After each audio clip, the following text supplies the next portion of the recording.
It was March 24th, the day after the Battle of Kernstown. At first light, Kimball set off with the infantry down the Valley Pike, arriving at Middletown by midday. At 1:30 p.m., they came across Ashby's cavalry with Chew's battery on the outskirts of Middletown. Ashby was forced up the pike to Cedar Creek. On the hills overlooking Cedar Creek, the 2nd and 5th Virginia formed into line. They began receiving Union artillery fire. At 2:30 p.m., Kimball was prepared to cross the creek and fall upon the rear of Jackson's train. Jackson was planning to go to Narrow Passage Creek, south of Woodstock, to fight a battle there. Just then, Banks arrived and countermanded Kimball's order to cross, preferring to wait for reinforcements. For 3 days, Banks waited at Cedar Creek. On March 26th, Banks finally began moving south. Union cavalry reached Tom's Brook, 6 miles north of Woodstock. The Union infantry, however, was only allowed to advance a few miles south of Strasburg. Banks was certain that Longstreet was going to reinforce Jackson. McClellan dismissed that notion and told Banks to continue advancing on Jackson. But Banks refused. He thought Jackson might be heading to Richmond via Staunton, Virginia. 3 days later, McClellan again demanded that Banks find out where Jackson was and drive him from the valley. Banks again continued to do nothing and remained at Tom's Brook. While Banks dithered, Jackson moved his army from Woodstock to Mount Jackson. During the last week of March, Jackson supported Ashby's advanced position by cycling troops between himself and Woodstock where Ashby's troopers were. While he waited to see if Banks did anything, he charged Jedediah Hotchkiss to draw up an accurate map of the valley between Harper's Ferry and Lexington. On April 1st, Jackson relieved Garnett of command for his actions at Kernstown and placed him under arrest. Jackson sent him to Harrisonburg under guard. He was sure that Garnett's order to withdraw had cost him a victory. For the troops of the Stonewall Brigade, however, they were aghast at Jackson's actions. No officer in the brigade agreed to testify against Garnett. Jackson replaced Garnett with Brigadier General Charles S. Winder. The same day as Garnett was relieved of command, McClellan himself departed for the Virginia Peninsula. 2 days later, Lincoln, irritated that McClellan had not left an adequate garrison to defend Washington, detached Irvin McDowell's corps of 32,000 men at Fredericksburg from McClellan's command and into a separate department of the Rappahannock. Lincoln also detached Banks's army to an independent department of the Shenandoah. Going back a few weeks to March 11th, Lincoln had appointed John C. Fremont to command the Mountain Department, replacing William Rosecrans. Lincoln wanted Fremont to advance from western Virginia to Knoxville in eastern Tennessee. Fremont was headquartered at Wheeling, Virginia, with around 22,000 troops scattered through the region. Fremont requested an additional 10,000 to 20,000 troops. Secretary of War Stanton detached Brigadier General Louis Blenker's division from the Army of the Potomac to join up with Fremont, but Lincoln allowed McClellan to modify the transfer, moving Blenker's division to join with Banks instead, for as long as Banks could use it before eventually joining up with Fremont. Finally, on April 1st, Banks crossed Tom's Brook. Ashby challenged the advance where he could, but did little damage. The town of Woodstock was caught in the fighting and suffered artillery damage. At Narrow Passage Creek, Ashby was driven back again. As he withdrew, he burned bridges and laid obstacles across the pike to impede movement. By the end of the day, Union forces reached Edinburgh, with Ashby and Chew on the far side of Stony Creek.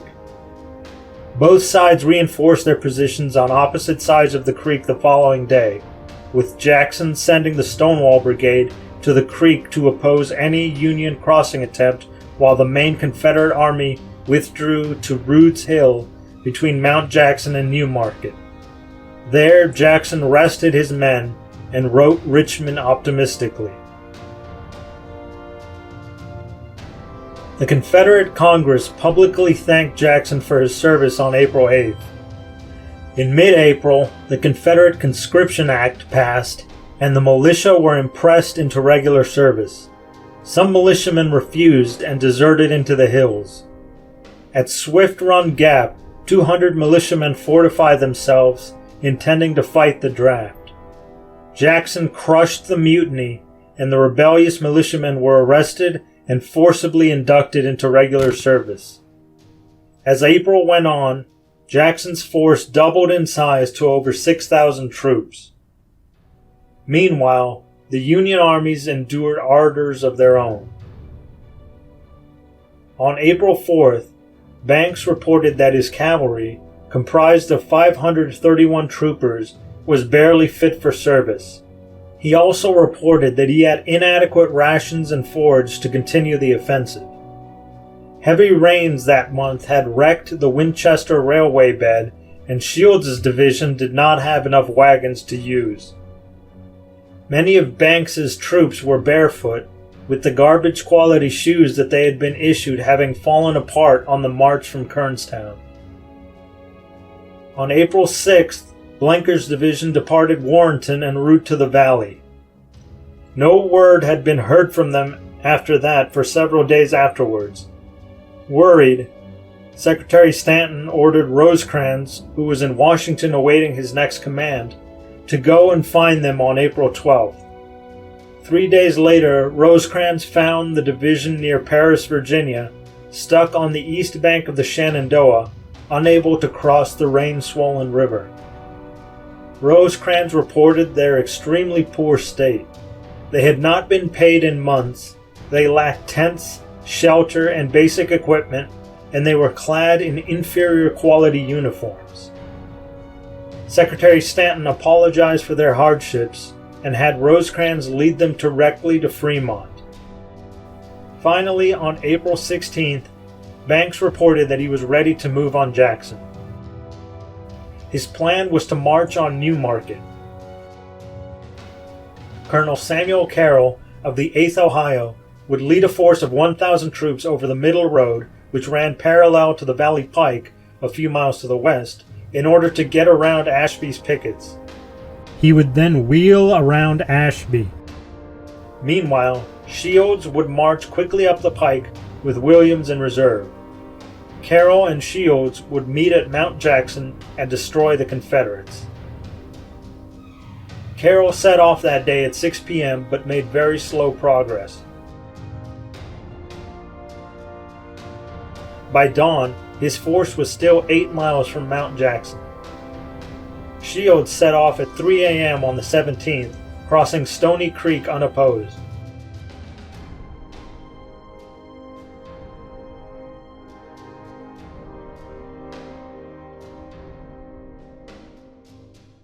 By 7 a.m., he entered Mount Jackson.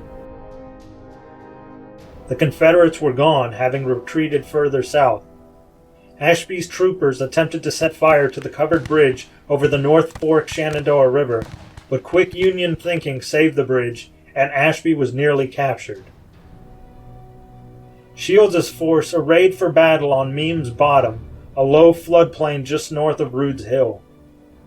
Carroll still had not arrived, so Banks sent Colonel Samuel Dunning's brigade of Shields' division and Gordon's brigade of Williams' division to flank Jackson via the Middle Road and get between the Confederate general and Newmarket. The rest of Banks' force on Meem's Bottom struggled through the mud at the foot of Rude's Hill, expecting an attack from Jackson. However, no attack came. When the Union vanguard reached the top of the hill, Jackson and his army were gone.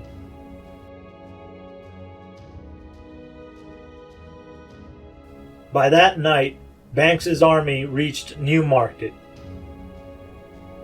Banks himself was in good spirits, reporting to Stanton about the day's events. Another officer, noticing Banks's enthusiasm, recorded, quote, "My own opinion is that the movement was all nonsense and pretty expensive silliness for us. Here we are, 80 miles from our supplies, all our wagons on the road, our tents and baggage behind, our rations precarious, and following a mirage into the desert." As it turns out, this officer was correct. Jackson was fully prepared to concede the entire valley as far as the North River if necessary to keep the Federals away from the peninsula. He also needed to remain in communication with Confederate Divisional Commander Richard S. Ewell, who was at Brandy Station with 8,500 men in case the two forces needed to link up.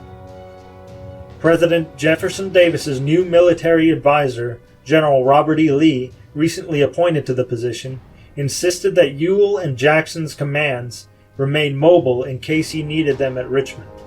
Johnston gave Jackson the authority to call on Ewell in case he needed reinforcements. Ewell suggested to Jackson that they unite and attack Blenker's division as it was struggling east of the Blue Ridge, but Jackson ignored the request and ordered Ewell to be ready to move to Swift Run Gap in case he needed him. By the 17th, Jackson's army was outside of Harrisonburg, and the following day, Jackson encamped at Peel's Crossroads, 5 miles south of the city.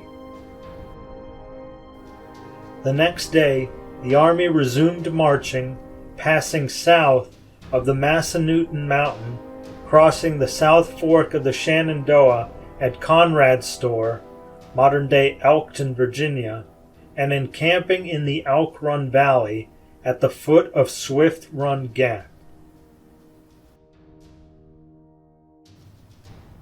Jackson's withdrawal had caused a minor panic in Stanton, Virginia, with many civilians fleeing south to rumors that the Union Army's arrival was imminent. Jackson ordered Ewell to march to Gordonsville, and Ewell complied, arriving by nightfall of the 21st. General Lee advised Ewell to possibly remain closer to Fredericksburg in order to deter a Federal buildup near Falmouth and Aquia from threatening Richmond from the north. Jackson wrote to Lee on the 23rd that he intended to attack Banks in the rear, and that he would prefer if Ewell remained close. Lee, knowing he was too far from the front to know the best course of action, declined to mandate anything. On the 25th, Banks finally arrived in Harrisonburg. Residents were generally treated kindly, with Captain Irwin Bowen of the 28th New York Infantry as Provost Marshal, ensuring security and showing compassion to the populace. On the 27th, Jackson ordered Ewell to march to Stanardsville on the east end of the Swift Run Gap. In accordance with the Confederate Conscription Act, much of Jackson's force was reorganized. William T. Pogue took over McLaughlin's battery. William Tolliver, who had bitterly opposed Jackson the previous winter, returned and replaced Fulkerson. Jackson was irritated but could do nothing about the assignment. Colonel John Campbell of the 48th Virginia replaced Colonel Jesse Burks as commander of the 2nd Brigade. Ashby's cavalry, in the meantime, had shown their lack of discipline. Jackson had ordered Jedediah Hotchkiss to burn bridges over the South Fork, but the troopers assigned to the task were so drunk that they fled when they came across Union cavalry. 2 of the 3 bridges that Jackson wanted destroyed were left intact and were now in Federal hands. Jackson assigned 10 of Ashby's cavalry companies to Tolliver and the remaining 11 to Winder. Ashby would have no troops explicitly assigned to him and would only command the advance or rear guard when the army was advancing or retreating, and would have to ask Tolliver or Winder for cavalrymen to spare. Ashby tendered his resignation, but after some negotiations among senior officers, Jackson restored Ashby's former command structure after Ashby promised to instill discipline in his men. On April 29th, Jackson wrote Lee with 3 proposals he had. The first was to leave Ewell at Swift Run Gap to check any move by Banks and quickly join up with General Edward Allegheny Johnson, who was at Westview, Virginia, for a rapid attack on General Edward Milroy's force of the Mountain Department. The second was to join with Ewell and attack Sullivan's brigade at Columbia Bridge, then attack Banks at Newmarket. The third was to join with Ewell and march down the South Fork to Sperryville and feign an attack on Winchester, inducing Banks to withdraw down the valley. Jackson had 8,000 men at Swift Run Gap, with Ewell commanding another 8,000. Johnson, encamped at Westview, had another 3,600 men. Altogether, Jackson could call on 19,000 troops. This was equal to what Banks had. However, the Federals could also call on Milroy, who had advanced from Monterey to McDowell, Virginia on April 27th with 3,000 men. Brigadier General Robert C. Schenck was at Franklin with another 3,000 troops. Fremont was preparing to join Milroy and Schenck into a single column of 15,000 troops. If Fremont joined with Banks, they would be marshaling 34,000 total Union troops. For the moment, Banks was certain that he was safe where he was. However, Lincoln and Secretary Stanton were worried about how far Banks had advanced up the valley. On the 30th, Banks assured the Secretary that Jackson had left the valley and that he had no reason to penetrate any further. Secretary Stanton advised that Shields' division might need to be detached for service in the Rappahannock Department. Banks replied that he had no problem with that.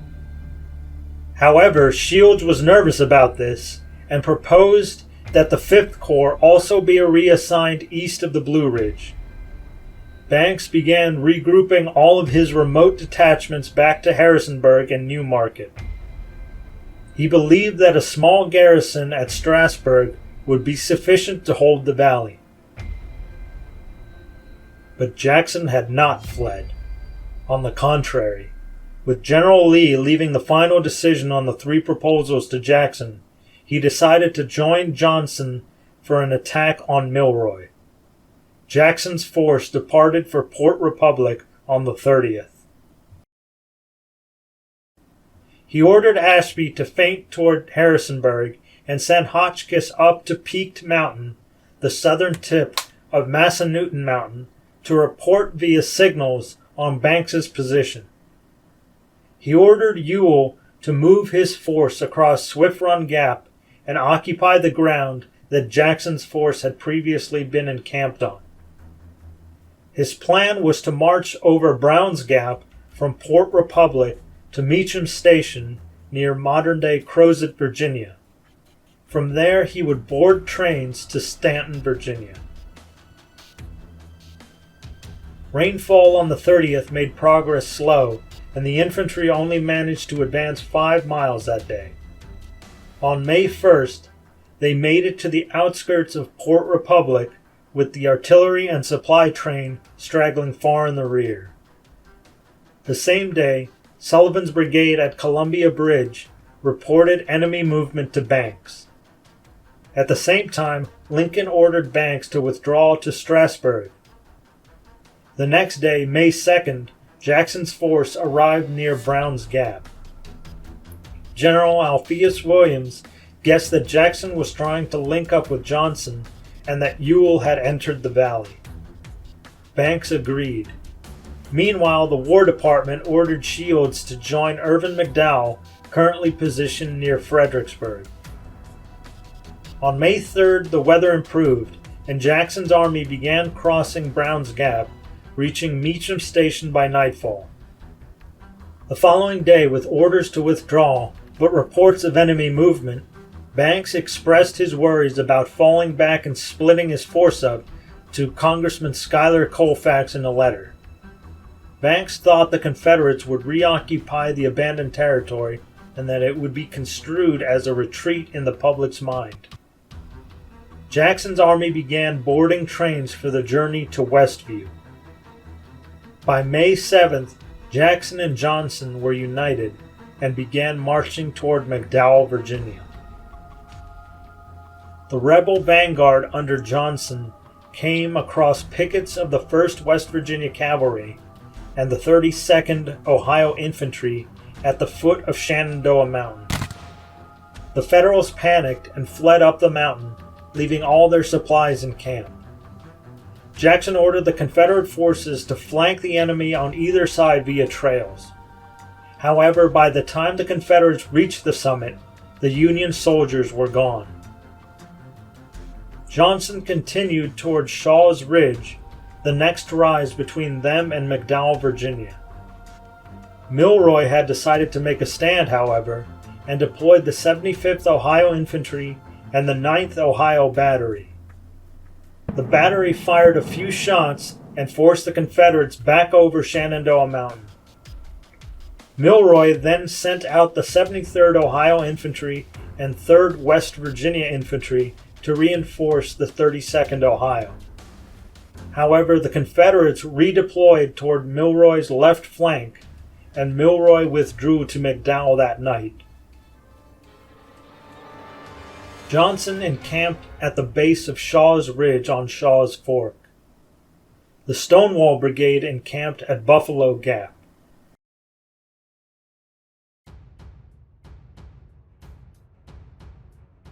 The next day, Milroy deployed pickets from the 2nd West Virginia Cavalry to Sitlington's Hill. He also sent a squad of the 1st West Virginia to the Bull Run Pasture Mountain Gap. At 10 a.m., Schenck arrived with 1,500 infantry, an artillery battery, and a cavalry squad. Milroy wanted to attack, but Schenck disagreed. At 10:30 a.m., the 2nd West Virginia Cavalry on Sitlington's Hill spotted Confederate artillery coming through the Bull Pasture Mountain Gap.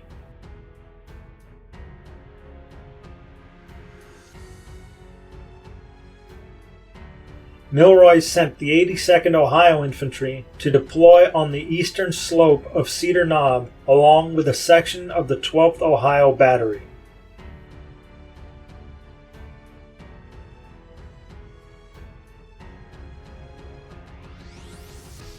Jackson, Johnson, and their staff appeared on the crest of Sitlington's Hill. Jackson saw 8 Union regiments just west of town. Milroy sent out 2 more companies of the 73rd Ohio, 2 companies of the 32nd Ohio, and 1 company of the 3rd West Virginia to Sitlington's Hill. Jackson was unconcerned and did not anticipate a battle that day. His plan was to flank around the Union right and set up batteries to begin shelling the enemy by 3 a.m. Johnson called up Colonel W.C. Scott's brigade to occupy Sitlington's Hill. Skirmishers began clashing on the hill. The 52nd Virginia, which was escorting Jackson, fought with Company G of the 75th Ohio and moved south, deploying on the Confederate left. Colonel Scott placed the 44th Virginia Infantry to the right of the 52nd Virginia. By this time, Johnson arrived and took direct command of the Confederates. Next, the 58th Virginia formed on the north of the hill with its right on the pike. Shelling continued from the 12th Ohio Battery section on Cedar Knob. The 12th Georgia Infantry followed next, deploying in a ravine on the hill to support the 44th and 58th Virginia regiments. Jackson was not expecting a Union attack. However, at 4:30 p.m., Milroy advanced up the hill with 5 regiments, totaling about 2,400 men. The 25th Ohio under Lieutenant Colonel W.P. Richardson and the 75th Ohio under Colonel Nathaniel C. McLean advanced against the Confederate center. The 32nd Ohio and 82nd Ohio were ordered to support with an attack on the Confederate right and rear. The 3rd West Virginia Infantry was sent up the pike. General Milroy, meanwhile, watched from Cedar Knob. Although Milroy was optimistic, McLean, en route to directly engage the enemy, had a much more grim view. In his words, quote, "The enemy were in position on the top of the mountain, entirely screened from our view, and the conformation of the ridge permitted them to deliver their fire with only the exposure of a small portion of their bodies, and in reloading they were entirely protected from our fire by the crest of the hill. The side of the mountain up which I was compelled to make the attack was entirely destitute of protection, either from trees or rocks, and so steep that the men were at times compelled to march either to one side or the other in order to make the assault."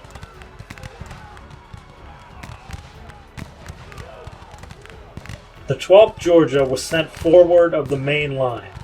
The terrain forced them into an inverted V.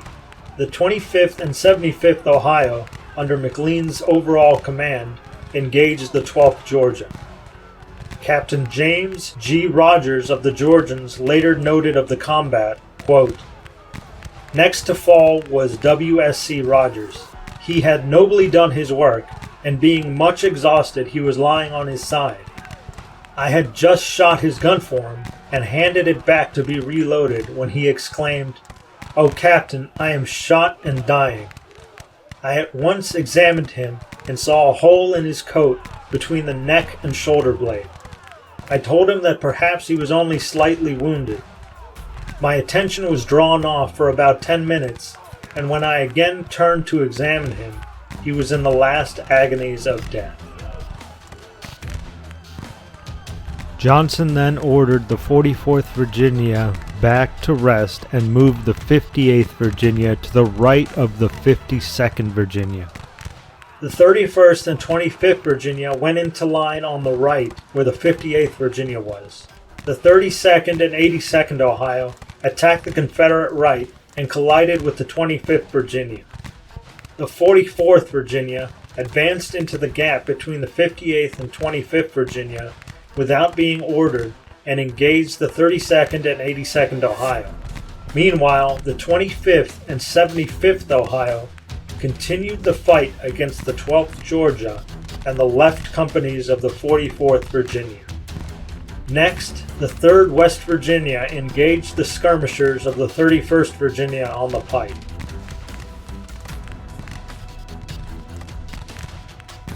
Jackson ordered the 10th Virginia of Tolliver's brigade to form in reserve of the 58th Virginia on the left. He also relieved the 25th Virginia with the 23rd and 37th Virginia. Next, the 12th Georgia withdrew from its exposed forward position, and the 48th Virginia of Campbell's brigade took their place, holding their ground tentatively against attacks by the 32nd Ohio until nightfall.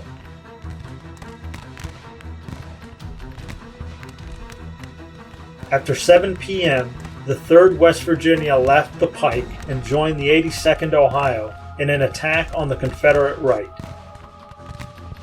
These attacks failed. At 10 p.m., Milroy signaled the withdrawal from Sitlington's Hill and conferred with his subordinate commanders, deciding to retreat to Franklin. The Union actually fared much better than the Confederacy in this battle, and it stands as a rarity in which an attacking force suffered fewer losses than the defenders. Altogether, the Union lost 26 men killed, 230 wounded, and 3 missing for a total of 259 casualties. The Confederates lost 146 killed, 382 wounded, and 4 missing, for a total of 532 casualties. There are a few possible reasons for these disparate results. The Federals were firing rifled Enfield muskets, while many of the rebels had smoothbore guns. The rebels were firing downhill and tended to overshoot, while the Federals were firing uphill against troops that silhouetted themselves when they rose to fire. The Confederates, facing west, were firing into a sunset. Also, the rebels did not bring up any artillery during the battle. At 12:30 a.m. on May 9th, the Union retreat began.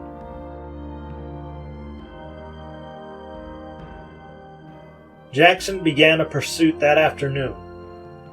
Schenck halted on a ridge above the road to Franklin in case Jackson tried to attack. He did not, and the Union continued on to Franklin, arriving 2 days later on the 11th. Schenck set fires on both sides of the road to impede Jackson and deployed troops on the ridges overlooking the road. Jackson, on the outskirts of Franklin, withdrew to McDowell in the morning of the 13th. His plan was to unite with Ewell for an attack on Banks, who might be falling back to Winchester. Lee and Johnston approved of this, and Johnston allowed Ewell to call on Brigadier General Lawrence O'Brien Branch's brigade in Gordonsville if necessary.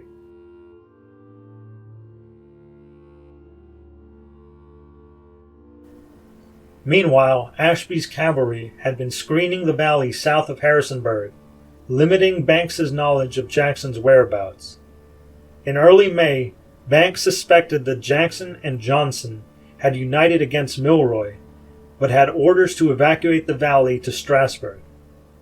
On May 12th, Shields' division detached from Banks at Newmarket to join Irvin McDowell via the New Market Gap, north through the Luray Valley to Front Royal, and from there through the Manassas Gap toward Catlet Station, modern-day Catlet, Virginia.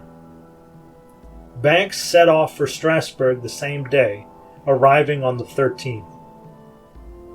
Cozens writes about the discontent within Banks's army at the withdrawal order, including among many of the top commanders who had initially supported the move. On the 16th, Secretary Stanton ordered Banks to send 2 regiments to Front Royal.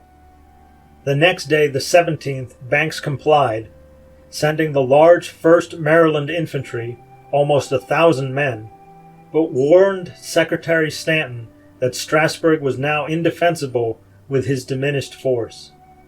With the departure of the 1st Maryland, Banks had 4,476 infantry, 1,600 cavalry, 16 guns, 10 Parrotts and 6 smoothbores, at Strasburg, plus 5 companies of the 1st Maine Cavalry patrolling the countryside, and 2 companies watching the Manassas Gap Railroad from Strasburg to Buckton.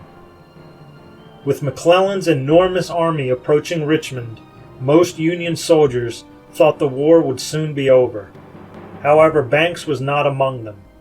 He was very troubled by reports from deserters placing Ewell at Swift Run Gap, but receiving no word on Jackson's location. Banks warned the War Department that Jackson was still a threat. The same day, Johnston sent Ewell a message that Jackson was returning to the valley and that Ewell should unite with him and attack Banks if possible. The same day, Shields' division left the valley for Catlet Station, modern-day Catlet, Virginia. Ewell decided to move his force east from Conrad's Store to the crest of the Blue Ridge in case he needed to advance on Fredericksburg per his orders if Banks left the valley. The next day, the 18th, Ewell himself joined Jackson at Mossy Creek, about 3.5 miles southwest of Bridgewater. There they planned the next steps of the Valley Campaign.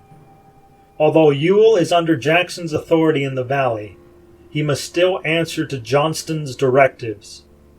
Johnston had ordered that if Banks leaves for Fredericksburg, Ewell and Jackson should leave for Richmond. Now that Shields had left the valley for Fredericksburg, but Banks had remained in the valley. There was some confusion. Jackson's plan was this. They will first concentrate their forces between New Market and Mount Jackson. Jackson will march north up the Valley Pike, while Ewell marches his forces up the Page Valley, with Branch's brigade to follow. Ewell will then cross the Massanutten Mountains at New Market Gap to unite with Jackson. Once united, the whole force will attack Banks at Strasburg. On May 19th, Jackson began marching his troops to Harrisonburg. Ewell ordered Branch to march to Madison Courthouse, modern-day Madison, Virginia. He then moved off the Blue Ridge and entered the Page Valley, stopping at Columbia Bridge. Jackson, delayed by the North River at Bridgewater, where Ashby burned the bridge to prevent Banks from crossing, only makes it to between Bridgewater and Dayton by nightfall. The next day, Johnston ordered Branch to march to Hanover Junction, modern-day Doswell, Virginia. He also ordered Ewell to return to Richmond or to the covering force near Fredericksburg and tells Ewell to deliver the order to Jackson. Johnston was against attacking Banks. Ewell crosses the Columbia Bridge, and the lead elements of his command reach New Market by nightfall. Ewell himself rides on and meets Jackson at 10th Legion and tells him that Johnston has ordered him east. Jackson, believing that an attack in the valley would be more conducive to relieving pressure on Richmond, sends a courier to Staunton, Virginia, to telegraph General Lee asking for his intervention. Meanwhile, Jackson asks Ewell to ignore the order until Lee replies. That night, a reply comes back from Johnston to an earlier inquiry that Ewell had made. In it, Johnston relents, allowing Ewell to join Jackson in an attack on Banks, so long as it's not too late to do so. Johnston reminds Ewell that the most important point is to prevent Banks joining with Irvin McDowell. The following day, the 21st, Jackson and Ewell learn of a small Union garrison at Front Royal. They formulate a new plan to cross back into the Page Valley, attack Front Royal, and sever Banks's lines of communications. This would force Banks to withdraw to the Potomac and prevent having to assault an army behind the fortifications of Strasburg. At this time, Strasburg had become a major supply depot, but the earthworks were actually much weaker than Jackson believed. The army begins marching from New Market to Luray. The next day, Jackson and Ewell marched to within 12 miles of Front Royal, near the modern-day village of Overall, Virginia. The next day, Jackson would attack.